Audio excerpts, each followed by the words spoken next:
Hey, what's up everybody? Will Mosby here and welcome back to the channel. And in this video, we're continuing the series on building a farmhouse table. This is actually part 3, and this is where we're actually going to be attaching the table top to the table base. I don't know what that was, but that's universal, right? That's universal for tabletop and table base.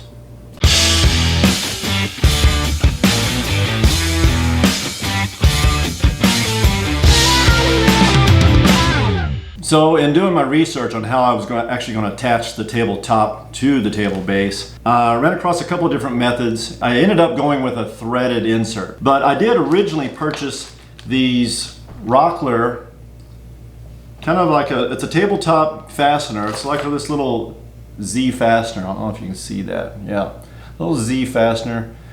And basically what that does is that sits in a routed groove, and then you're going to screw in from the bottom and attach the tabletop here, and it's going to suck the tabletop to the table base. And I was just unsure with like how tight that fit was going to be, so I ended up going with a 1/4 inch threaded insert into the tabletop, and then used a 3.5 inch bolt that connects the two together. You'll see in just a second. But that ended up being a very, very tight and stable fit. The table didn't have any wiggle whatsoever without the stabilizer bar, and that was a big plus. Hey, if you're new to the channel, welcome. If you've been here before, welcome back. It's great to see you again. Just as a reminder, if you're into this DIY and how-to stuff, please consider subscribing to the channel, and let's give this video a big old thumbs up. Hopefully it helps you, all right?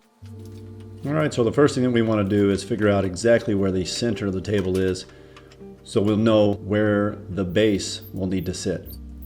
Here I knew exactly how far from each side that I had to come in so that my base would sit right in the middle. And then I'm going to take some blue painter's tape and just mark where that spot was.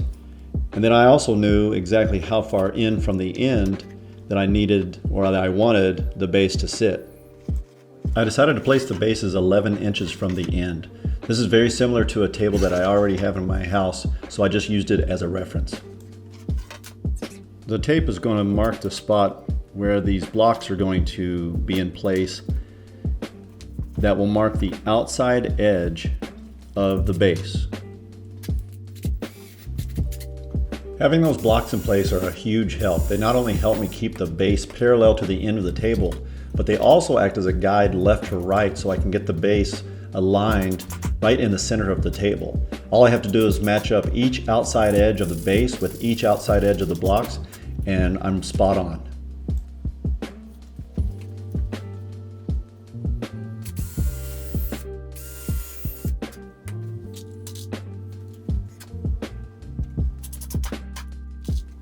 This is a great idea to do in case you ever have to move the table somewhere and it doesn't fit and you have to take it apart, the base from the tabletop.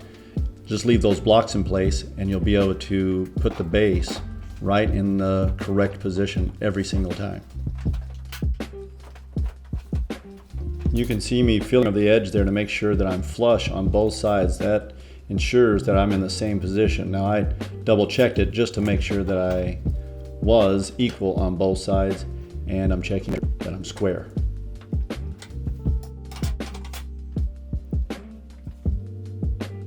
Now I'm just marking a spot where I'm going to drill through the table base into the tabletop, just to mark a spot where the threaded insert is going to go.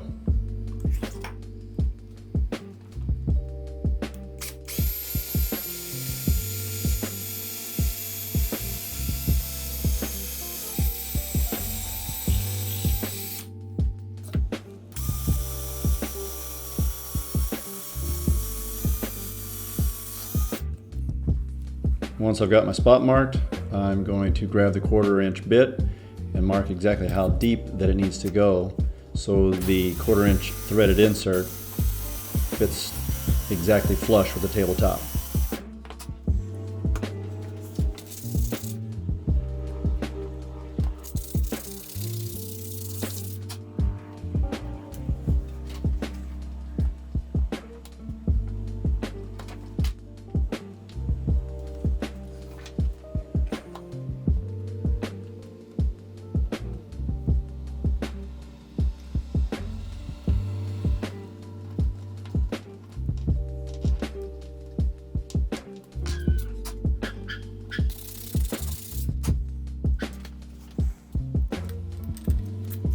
All right, one down. We got 3 more to go.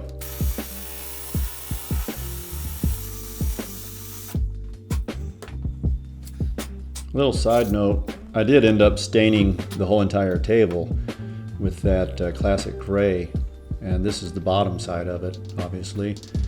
But I only put 1 coat of wipe-on poly on this side because it's not seen.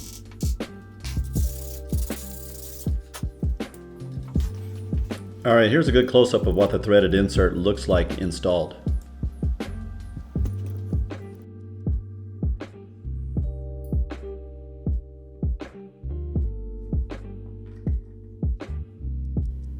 Basically, that's what we're trying to achieve. We're hoping that if all is lined up correctly, that the 3.5-inch bolt will find its way through the hole we drilled to the threaded insert and connect with it.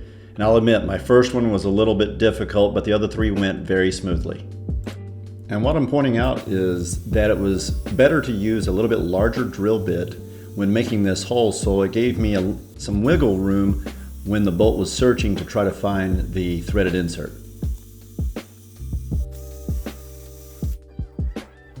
Here I'm using the Forstner bit to make a countersink spot where the bolt head is going to go.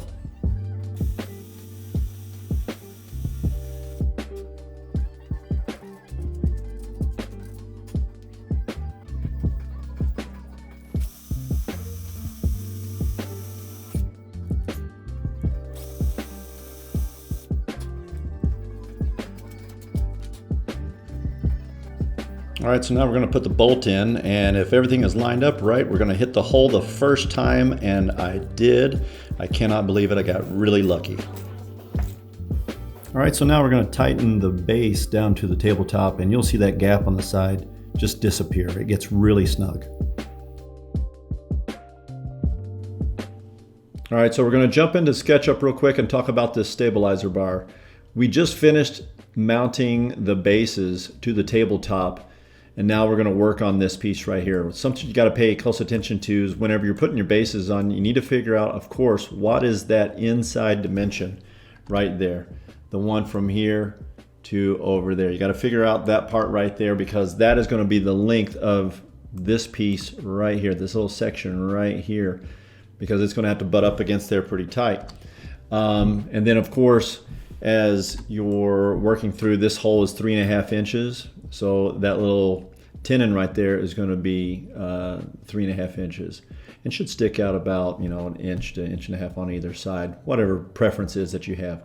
So that's what we're going to be working on right now. So let's jump back in and we'll finish this thing up.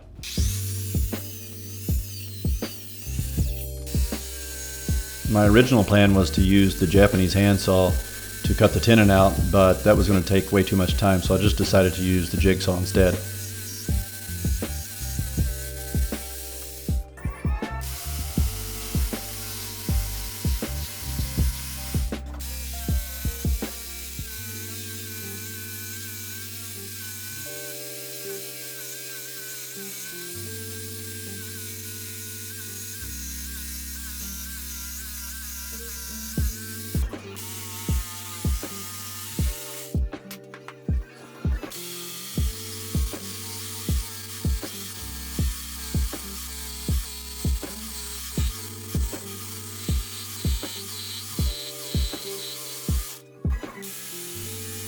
All right, so once I get both ends done and the tenon is in place, all I have to do now is sand it down and paint it.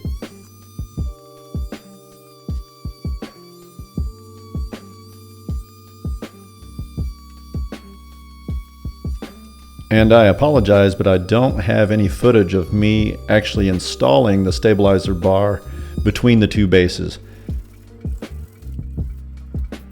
But I do have a final picture, and here it is. All right, so there's the finished product. What do you think? I think it came out great. I would love to hear your comments on it and ask any questions that you might have.